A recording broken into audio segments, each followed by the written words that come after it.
everyone, welcome back to 996 The Howl. Congratulations to Shane Doan getting that position with the Toronto Maple Leafs. Don't think there's too much drama or anything to read into it. I think, the other 30 teams in the NHL are a bit bored right now, trying to get clicks on their websites. Shane Doan did step away from his executive duties with the Arizona Coyotes last offseason, this past year, spending more time with his family, always working with Hockey Canada. He was the assistant general manager who just won gold medal with Canada a couple weeks ago, where Andre Tourigny was the coach. Shane Doan's trying to get into management in the NHL, and what better franchise to do it than the Toronto Maple Leafs? Really good pedigree there. You might say, why not? Why didn't the upper management in the Coyotes want Shane Doan there? Well, two things are a bit awkward. One, his son is now officially signed with the team and in the organization, so they're going to have to make decisions with his son. And also, you never want to tell Shane Doan that he's wrong if you're in a meeting or you're trying to make decisions to get the Coyotes in a better position. I rather have it that's outside people wanting this team to win than, people way too close in the organization, maybe making the wrong emotional moves, which I don't think Shane Doan would do. He's a very self-aware, humble human being, but he'll be back. He always loves the Valley, and he said it himself that it's just an opportunity, nothing to read into it with the Arizona Coyotes situation. Other than that, there's not much Coyotes news. So we'll jump into the topic of this video, which is free agents, unrestricted free agents. And the Coyotes, it's not a big unrestricted free agency for them, just like it wasn't as, restricted free agents were bigger, but not as serious, and especially unrestricted free agents for the Coyotes. It's a drop in the bucket, nothing really to harp on here and spend time on. I'm okay with walking away from pretty much all of these guys. If you want to keep some guys, Imama for that enforcer for the Roadrunners, Carcone, you got to listen to Andre Tourigny. Like I said, he just coached Hockey Canada to the gold medal. Carcone was on that team. Where's Carcone going to be deployed? It's for sure going to be the bottom six. There's no room in the bottom six in the top six, especially now with Gunther being there full time. Mackey, right now the Coyotes have 5 defensemen signed. They're missing that one defenseman to be that 6th guy. It could be Mackey to resign him. I'm okay with moving on from him. You got Kesselring, Kolya Chonok with the American Hockey League and the Roadrunners, and then they just signed Zuber, but I don't think he's going to make the jump to the NHL so quickly. So maybe you look into free agency for a defenseman. I got them right here. Brent Ritchie. Please move on from the Richies. Okay, so we'll go to goalies. We'll start with goalies. These goalies I have here, I just want to say for this video, it's like that iceberg meme where, the part of the iceberg that is above the water are like NHL players, and then really, really deep down you got these players, maybe except for Barbashev. He's kind of getting some hype around him in the playoffs. But everyone else, bottom of the ocean of the iceberg. So for goalies, my thinking here is if they're going to move on from Prosvetov, they gave him a good look. He failed. He hasn't impressed me. If they do re-sign Prosvetov, who's a restricted free agent, it's going to be cheap money, and they shouldn't be afraid of losing him to waivers because he hasn't proven himself to any other team for them to waste a contract spot on. But if they move away from Prosvetov, I would like a veteran goalie. So you got Malcolm Subban, who spent time with the Rochester Americans last season. Pretty good numbers, .294 goals against average and .904 save percentage. In the playoffs, he was much better with a .916 save percentage and a .256 goals against average. We'll love Malcolm Subban to be in the organization and be with the Roadrunners. My thinking is that the Coyotes are probably the best organization in the National Hockey League for a goalie to break through and get some NHL playing time. You have Amelka there who's a bit shaky at times, who needs his rest. We don't know if the Coyotes are going to re-sign Ingram. I really hope they do. But even if they do or they don't, that opens up, a chance for our American Hockey League goalie or a third-string goalie to go up and down between Tucson and the Coyotes. So it's a good opportunity to play some NHL games. Probably the best opportunity you'll get around the league. So that's why I think, these goaltenders, they're in their early 30s. I think Subban's 29. Everyone else is 32 or 33. They're looking for some money to play, get some NHL time, maybe even sit up in the press box. The Coyotes are the team to do that. You got Hellberg, who just recently played for the Red Wings. The Red Wings, they want to compete. I don't think they're going to re-sign Hellberg. Another guy, who's bounced around a lot. He bounced between Ottawa, Seattle, and Detroit last season. So he's looking for some stability. Then you got some veteran goalies in Tokarski, who played for Pittsburgh's American Hockey League team. He had a 9-10 save percentage down there. And Kincaid, who's been bouncing around, was supposed to be a starting goalie a couple of years ago. Found himself in the Colorado Eagles at the trade deadline. He had a 9-18 save percentage for the Eagles. So some really good goaltenders who have good American Hockey League numbers, which I think will really help the Tucson Roadrunners. They haven't really had that veteran goalie in their franchise history. I mean, I could be wrong. Those early years are a bit of a blur to me, but recently it's always been Prosvetov. They got the guy Tyler Sparks last season from the East Coast Hockey League. They tried out John Gillies, didn't work out. Chris Gibson didn't work out. So maybe you go for like a household who used to be an NHL goalie, and maybe one of those goalies could help out the Roadrunners and maybe, solidify, the goaltending position if there is an injury for the Coyotes. Then we go to, we'll go to the centermen. Before I deep dove into their stats, I went on a website and I filtered to the centermen, and it spit out these centermen, which I thought were really good pickups for the Coyotes. Obviously, every player here is really cheap. The Coyotes are not going to spend a lot of money in free agency. Most of these guys, except for Barbashev, you can get for probably under $3 million. But after going through their stats, only Bluger takes faceoffs. So these are not even real centermen. I have no idea why this website listed them as centermen. But what are you going to do? Just as an example, Barbashev, Sundqvist, and Donato have like 40% faceoff percentages and barely take any faceoffs for their respective teams. Especially Barbashev for Vegas. He's playing on their top line as a winger. But Bluger has a 50% career faceoff percentage, so that's pretty good, and a guy I targeted. But let's go with Barbashev. I think if the Coyotes want to take a step forward, it's not like they want to be a competitive playoff team. They just want to get better. They don't want to spend money. I think Barbashev is a perfect guy for the Coyotes. Obviously, like I previously mentioned, he's creating a lot of buzz and hype, and a lot of teams probably want a big guy who plays hard and is highly competitive and can play line 1, 2, 3, or 4 on your team. Every team would love him, but so many teams are at the cap and will probably not be able to, give him a really good contract. Currently, he's making $2.25 million. I expect if the Coyotes go after him, it would have to be 4, maybe 4.5. But Bill Armstrong has history with Barbashev.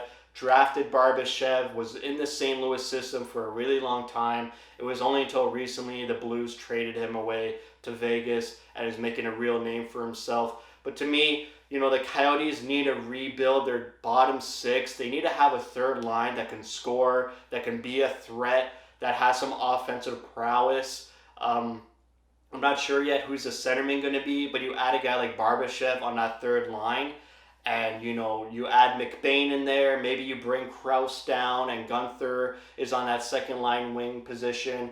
It makes for a really good solid 3 lines and makes the Coyotes a competitive team. You get fans excited. It shows fans you're willing to compete and actually be better. I think that's what the fans kind of want this offseason, is we're not tanking anymore, because we tried to tank last offseason and we finished 6th last. So obviously tanking's not going to work anymore. We had our tank year in getting Cooley. We tried it again. We failed because our star players started to play like star players, and Andre Tourigny got the most out of that roster as possible. So it's time to make small increments. I'm not saying sign this guy for 8 years, $8 million. I'm saying give him a 4x4.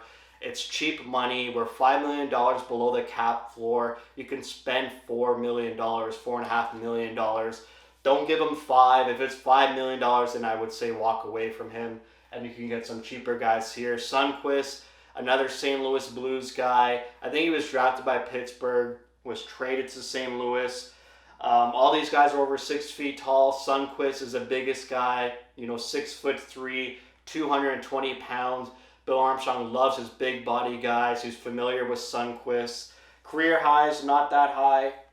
14 goals, 31 points. He makes $2.75 million. I don't know how he's making more than Barbashev, but he's going to get a lower contract. He hasn't been playing up to that contract.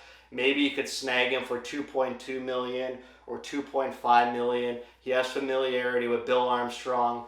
A bottom 6 guy with a big body, plays hard, competitive, can put the puck in the net, 14 goals.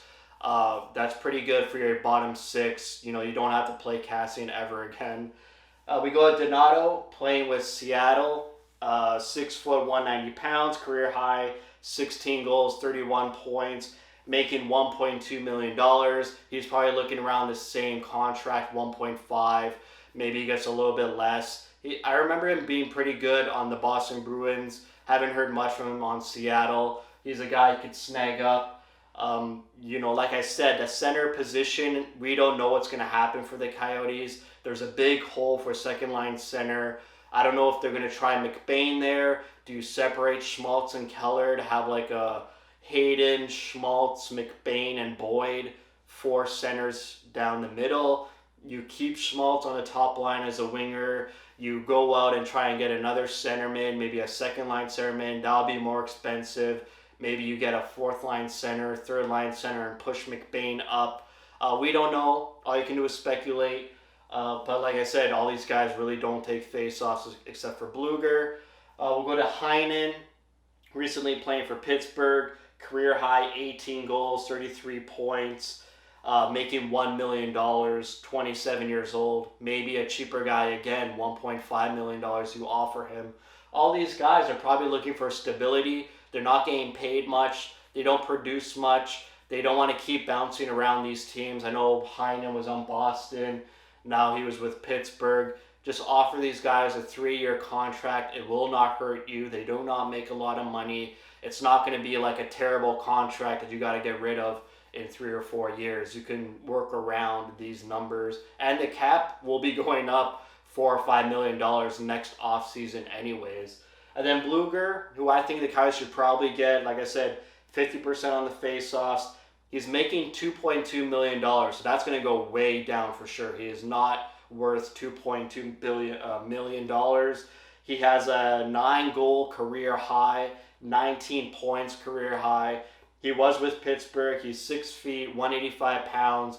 You can get him, offer him 4 years, 1.5, 3 years, 1.5, and then you get a good, solid guy who could win faceoffs, play the PK, be that competitive guy, and help out your bottom 6. Then we go to wingers, who these are pretty much, league minimum guys. Maybe Hathaway would get the most out of these group of guys. Hathaway was sought after from the Bruins at the trade deadline. He makes $1.5 million, 6'3", 210 pounds, 31 years old. He's a fighter. He's a grinder, an enforcer type guy like O'Brien. He's better than O'Brien. I know we have O'Brien, so maybe we don't look at a guy like Hathaway. But, O'Brien's not going to play every game, nor should he. So maybe rotate enforcers that way. Tyler Pitlick, I can't get away from him. He's been so off the radar since the Coyotes. I thought he was pretty good with the Coyotes in that shortened 21 season. Unfortunately, we lost him in the expansion draft, and then he went to Calgary, and then he was on St. Louis, Seattle for a bit. So I think he just wants stability. I liked him on the Coyotes. Why not bring him back for cheap league minimum? And your bottom 6 could play up and down the lineup. He was a penalty killer, I remember. And I thought he was pretty good. I'm surprised his career has kind of been a nosedive since the Coyotes. He's looking for some stability as well. Zach Sanford, another Bill Armstrong guy. He won the Cup with St. Louis. He's been bouncing around. He had 4 years with St. Louis and then played with Ottawa, Winnipeg, Nashville. Again, familiarity with Bill Armstrong, players who want stability. The Coyotes, don't have cap problems. They could offer these guys 3 years. They're not making a lot of money. He's making 850K. You can offer him 900 or a million. Bill Armstrong knows him. You give him 3 years. It doesn't hurt the Coyotes at all, and it gives them just some better players in the bottom six that aren't Brett Ritchie, that aren't Zach Kassian, that is not often, Liam O'Brien, who is only good for fighting, basically. So I would just like the bottom six to be reconfigured, just have more of an edge and more of an offensive threat than what they have now, because the past season, they were such a top-heavy team with the first two lines doing everything, and then whenever the third line came on the ice, you're basically just not watching, the Coyotes score. You're just watching them survive. And then McEachern, a big guy, 6'2", 194. He played most of last year in the American Hockey League with the Chicago Wolves. He was drafted by St. Louis a long time ago. So again, another connection there with Bill Armstrong. I'm pretty biased on that. I think for the Coyotes, with Bill Armstrong's circumstance, the uncertainty around the arena, I think one of the angles he can play to some free agents is, hey, I know this guy. I built a good relationship with this player. I could convince him and sort of reassure this player that it's okay to come to Arizona. It's all good. You'll get playing time.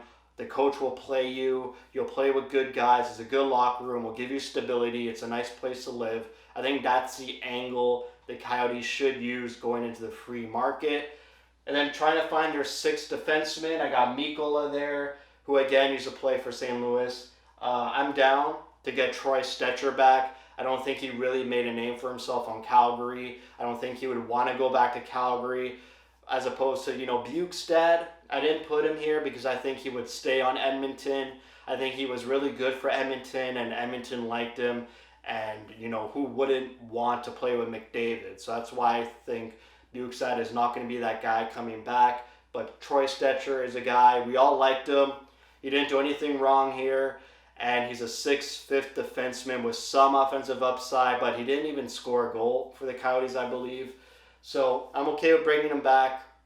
Again, all these guys should be probably league minimum defenders. Mikkola makes $1.9 million, but drafted by St. Louis, 6'4", 193 pounds. Stetcher's not a big guy. He's not over 6 feet. But for Mikkola, sure, he's getting paid 1.9. You could give him $2 million, and again, it won't hurt the Coyotes.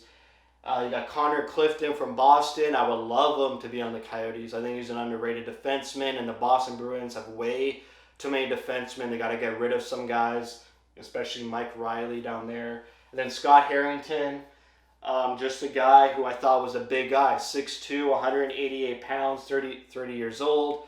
Played with Anaheim, a depth defenseman, big body. He's been in the league for a while. See what he can do. I'd rather him than a guy like Kesselring, Mackey, or a guy like Kolya Chonok for 6 defensemen. And then we go to some cap dumps. Not a lot of cap dumps this year, I think, because the Coyotes should not be spending money. You might look at Tyler Myers and be like, the Coyotes are not going to spend $6 million for 1 year for Tyler Myers. $5 million of the $6 million is signing bonuses, and it's a $1 million base salary. And with signing bonuses, sometimes the team that has them currently, sometimes they'll pay the signing bonus and then trade the player to get rid of the cap space. So they can do a trade where, Vancouver, they pay a signing bonus as $5 million. They give them away to the Coyotes along with a draft pick, maybe a second round pick. Then the Coyotes get Myers for $1 million and a draft pick. He's a big body defenseman, 6'8", 220 pounds. He's a giraffe. I'd be down for a trade like that. It makes sense. Like I said, Mike Riley from Boston making, how much is he making? $3 million cap hit, but he's got a $4 million salary. So a bit of a pill to swallow for the Coyotes in terms of real money. But Boston is going to be desperate to get rid of that $3 million. He doesn't even play for the Bruins. He plays for their American Hockey League team. So that's $3 million they would love to get off the books. And then I got 2 Edmonton guys in Fogle and Yamamoto. 2 guys who could play in your bottom 6. I'd rather have Fogle than Yamamoto.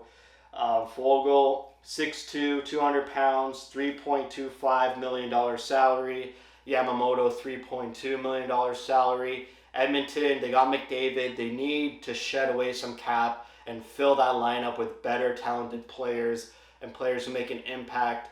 And the Coyotes could be a team they could wheel and deal and try and shed off some cap. And maybe they could go out and re-sign a guy like Bukestad who worked well for them, and then attach some draft picks to it, and the Coyotes could win out that way. And then that's pretty much it. I think just to summarize this video, you're not going to look at the Coyotes to spend a lot of money. They're not going to give out a long contract of 8 years. It's going to be a shorter term, 3 or 4 year deal. They're looking for depth. Their top 6 is pretty much cemented. If anything, they don't know what to do with all those guys, because you got Krause, Gunther, Michelli, Schmaltz, and Keller as 5 top 6 wingers, and there's only 4, top 6 wing positions, so they got to work that out. So I would love for them to rebuild their third line to make it more of an offensive threat. It would make watching Coyotes games more enjoyable. I won't have to close my eyes every time the first 2 lines aren't on the ice. And just, more intimidating, more pressure, more competitive, and, a better respected NHL team with their bottom 6. So that's it for me. Thanks for watching. Draft video would be next week. And then, you got the draft June 28th, free agency July 1st, and then things are going to start rolling here and much more to talk about. So that's it for me. Thank you for watching. If you like what you see, spread the word. And as always, thank you for your support.